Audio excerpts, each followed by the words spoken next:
اما علي الشهير بابن الناس الكويسين، مشكلته يعني انه قصدي يعني بالنسبه للواجبات الزوجيه.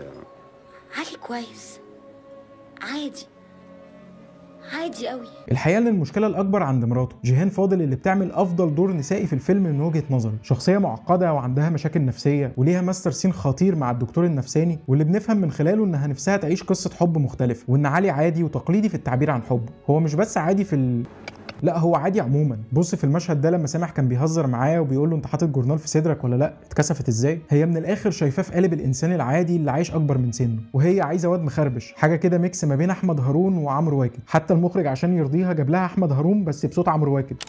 انا مش متعود اقلع هدومي في لوبيات الاوتيلات على فكره. احمد هارون كان بيعمل دور وائل اللي فيه مواصفات فتى احلامها، وبيحاول يتقرب لها وهي بتصده، لكن مش قوي يعني، وبتقبل منه كوليه هديه. وخليك فاكر الكوليه ده كويس عشان هنرجع له كمان شويه. اما علي فزي ما عرفنا عادي